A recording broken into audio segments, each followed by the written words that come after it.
Estamos caminando con toda la Iglesia a lo largo de este tiempo litúrgico de Cuaresma importantísimo, un tiempo de gracia y salvación, un tiempo en el que Dios, por medio de su Hijo Jesucristo, sacerdote eterno, buen pastor, quiere dar la vida por sus ovejas, por su rebaño, por los que formamos parte de la esposa, los hijos y miembros del cuerpo de Jesucristo. Es un tiempo en el que Dios quiere hacer maravillas, transformar nuestra vida y llevarnos a grandísima santidad. Creo que estoy convencido de que vivimos en un tiempo, a poco que uno estudie historia de la Iglesia, en que nunca se ha hablado tanto en estos últimos 50, 60 años de la santidad. Incluso se insiste muchísimo en la universalidad de la santidad, la llamada universal a la santidad.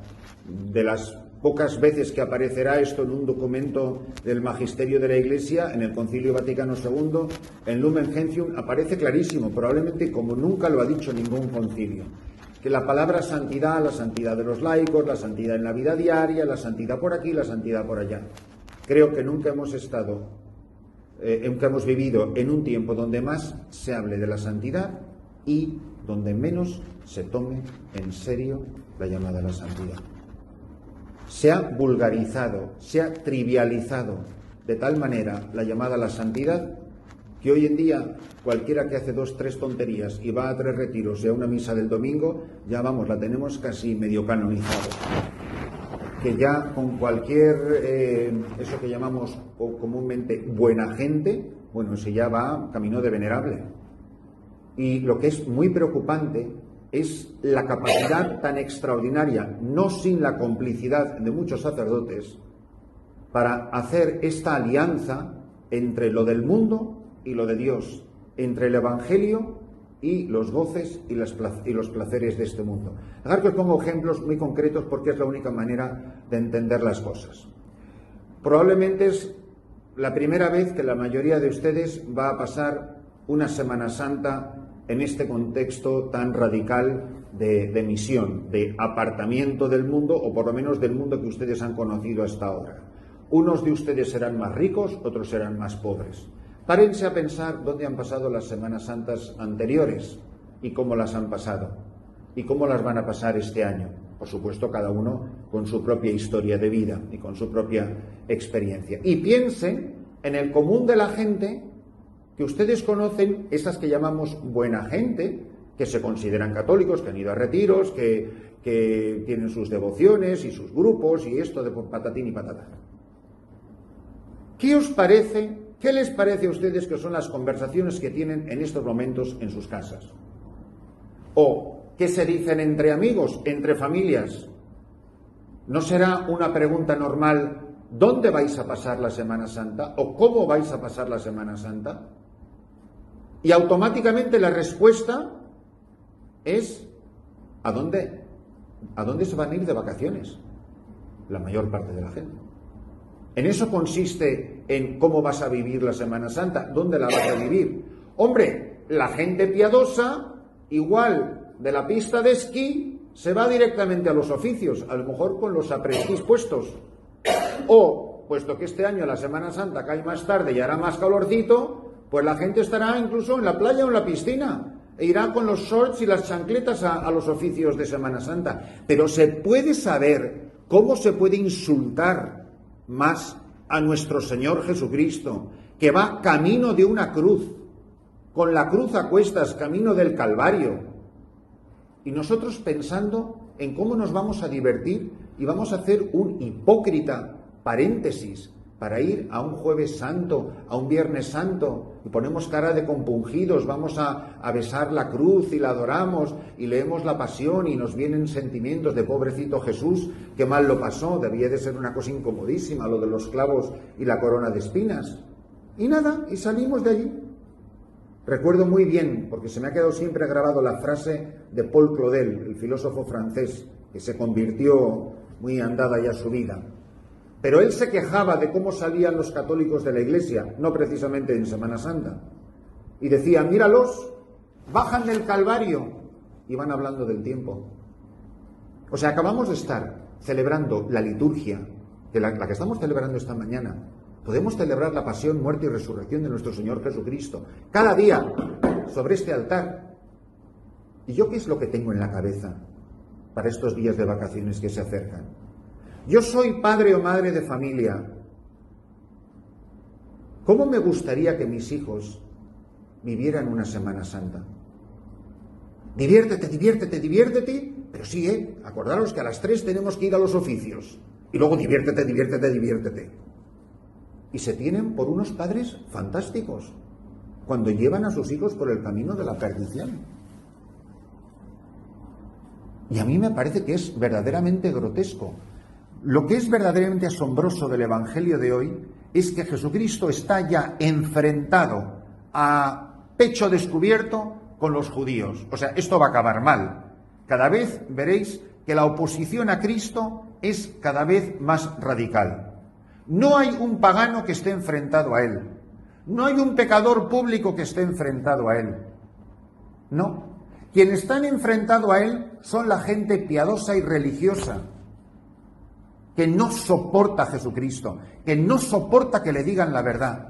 Porque lo peor del católico practicante, que de practicante suele tener bastante poco, lo peor del católico practicante es que primero se cree que sabe de religión, cuando vivimos en una iglesia de analfabetos religiosos, que milagro al que va a misa diaria le das un papel y un lápiz y le digas que te escriba los 10 mandamientos a ver si te los escribe en orden.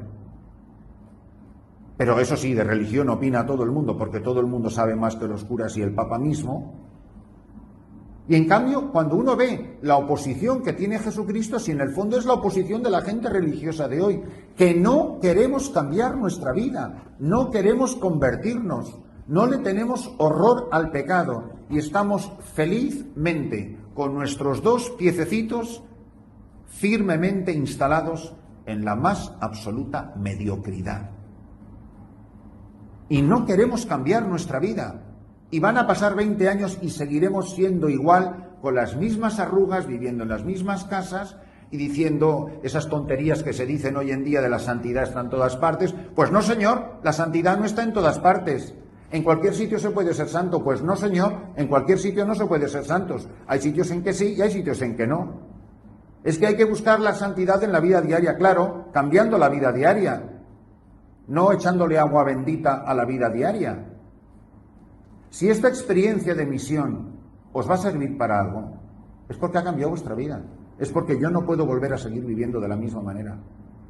Ahora, si yo ya he decidido que mi vida es estupenda y yo voy a seguir viviendo así, entonces a mí para qué me hace falta ni la Cuaresma, ni la Semana Santa, ni la confesión, ni los sacramentos, ni la Eucaristía. Practica lo que quieras, pero no vas a cambiar. Ahora, ¿cómo es posible? Yo me pregunto, por ejemplo, ¿cuánta gente en España está en común, pero en muchísimos otros países, ir a hacer voluntariado? Yo no quiero decir, ¿pero para qué van a hacer voluntariados?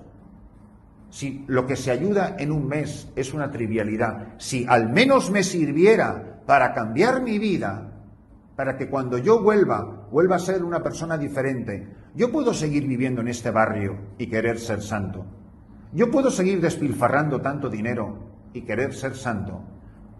¿Cómo es posible que haya gente que lleva un perro a la peluquería y aquí la gente se está muriendo de hambre, aquí a 3 metros de nuestras narices? Y se puede ser santo y vivir así de cualquier manera. Y ahora resulta que todo da igual, o sea que no hay que cambiar nada, ni hay que dejar nada. Entonces, esto no tiene que ver con la santidad desde hace 2000 años. Será otra cosa diferente a lo que hasta ahora se entendía por santidad. Y esto nos pasa a nosotros. ¿Cuál es el problema? Que estamos pastoreados por sacerdotes mediocres. Aquí el que les habla, el primero.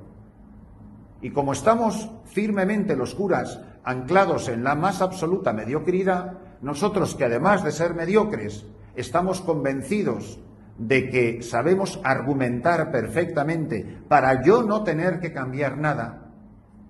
Fijaros, un juez que es un mujeriego, rara vez cuando tiene que dar sentencias, eso se veía muy claramente cuando yo estaba en República Dominicana, había que saber la vida privada del juez. Como fuera un borrachón o como fuera un mujeriego, ya sabías las sentencias que iba a dar en esos temas y esas materias. ¿Por qué? ¿Por qué? Porque en el fondo te estás protegiendo a ti mismo. Y los curas somos iguales. Si yo estoy encantado que la gente lleva la vida mundana que lleva, le pongo yo el barniz de religión por encima y Santas Pascuas. A mí una de las cosas más trágicas es ver cómo se vacían las parroquias en Semana Santa. Y vete a las playas. Si quieres encontrar a tus feligreses, vete a las playas. A ver con quién puedes tú contar en las parroquias.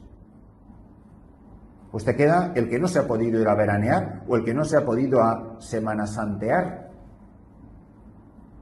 Yo cuando veo esas páginas de los periódicos con esas playas de Alicante, de Málaga, de la Costa Brava o de Boca Chica, con miles y miles y miles y miles de personas en cueros, en un Viernes Santo, tú dices, pero esto es la Iglesia Católica. ¿Y cuántos de esos que están ahí en traje de baño en una playa un Viernes Santo, a las 3 van a ir a unos oficios? ¡Hipócritas! Por eso estamos muy a tiempo, porque estamos todavía en la 4ª semana del tiempo de Cuaresma. Se pueden cambiar muchos planes y uno puede pensar, pues a lo mejor deberíamos de hacer algo diferente. A lo mejor deberíamos de dar un poquito de ejemplo a nuestros hijos y plantearles una manera diferente de vivir los días de Semana Santa. ¿Por qué no nos vamos a hacer algo por los demás? Es que la Semana Santa es para pasar unos días en familia. ¡Mentira! La Semana Santa no es para pasar unos días en familia. La Semana Santa es para pasar unos días con nuestro Señor Jesucristo y con su Santísima Madre y los apóstoles y San José si hubiese estado vivo. Pero no. Hemos corrompido de tal manera la religión, hemos corrompido de tal manera nuestra manera de vivir, que ya nos parece normalísimo el estar firmemente anclados en la media. Y el año que viene, lo mismo, lo único que puede cambiar es el lugar de si va a ser esquí o si va a ser playa, o si va a ser montaña. Pero yo tendré que pensar qué es lo que me ayuda a mí en mi vida espiritual, o yo no quiero ser santo. Porque yo, de esa gente que vive así, todavía no he visto a nadie canonizado. Nadie. Y mirad, yo no es por nada, pero yo creo que esto de la llamada a la santidad y la canonización tiene que ir bastante unido, ¿no? Porque me imagino que si no has llegado a santo no te canonizan. No digo que a todos los que llegan a la santidad los vayan a canonizar, pero si yo no voy camino de que me canonicen es que no debo ir muy cerca en la llamada a la santidad. Por eso, qué grave es que un sacerdote no diga nada, que ve cómo la gente con la que trata, su propia familia, despilfarra una Semana Santa, la liturgia, y lo trágico es que hay mucha gente que hasta la 4ª o la 5ª familia, hasta la 4ª o 5ª semana de Cuaresma, pues a lo mejor lo ha vivido más o menos bien, ha ido a unas charlas cuaresmales, se ha confesado, va a misa. Y resulta que cuando llega el momento de recoger todas esas gracias, que es en el Triduo Pascual, lo arruinan todo. O sea, me preparo, y cuando me van a dar la gracia de la Pascua, voy y lo arruino todo. Y no solo lo arruino todo, sino que lo arruino para mi familia. Lo arruino para las personas con las que yo tengo una responsabilidad. Pues que nos paremos a pensar cómo estamos viviendo esto. ¿Qué modo de apostolado estamos haciendo? Mirad el rechazo que tiene Jesucristo de la gente religiosa de su tiempo. ¿Por qué los fariseos? ¿Por qué los escribas? ¿Por qué los ancianos? ¿Por qué los sacerdotes del templo rechazaban a Jesucristo? Porque se sentían acusados. Yo estoy cansado ahora que graban las homilías, estoy aburrido de que la gente me diga lo que tengo que decir, lo que no tengo que decir, cuánto tiempo tiene que durar, cuánto no tiempo tiene que durar, lo que le gusta y lo que no le gusta. Porque se deben de creer que las homilías de los curas son para regalar y entretener los oídos. Pero si yo no predico para que a nadie le guste, ojalá no le guste a nadie. ¿Cómo le va a gustar a un paciente que le digan, lo siento, tenemos que operarle a corazón abierto? ¡Uy, qué médico tan encantador! Es que me acaba de dar la noticia del año. Es que de verdad, es que me siento tan bien cada vez que hablo con mi médico particular. No. Si yo no estoy aquí para que usted se haga mi mejor amigo, yo estoy aquí para curarle. Tú te das cuenta que estás en peligro de muerte, que es el pecado. Tú te das cuenta que si sigues así no vas a llegar a la santidad. ¿Qué quieres que digan de ti en el día de tu funeral? ¿Que fuiste buena persona? O sea, toda una vida viviendo la vida cristiana y la meta a la que hemos llegado es a buena persona, a buena gente. Era una persona entrañable. Esas estupideces que se dicen.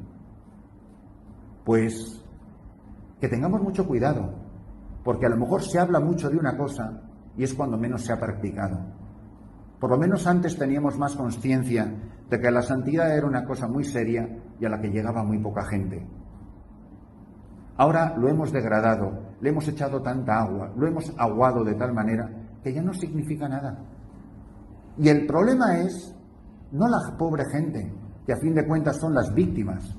El problema es los obispos, que no dicen nada de cómo hay que vivir la Semana Santa, porque a mí me gustaría leer una carta pastoral donde un obispo diga en estos días cómo le gustaría que sus diocesanos vivan la Semana Santa. Los párrocos, que no dicen nada.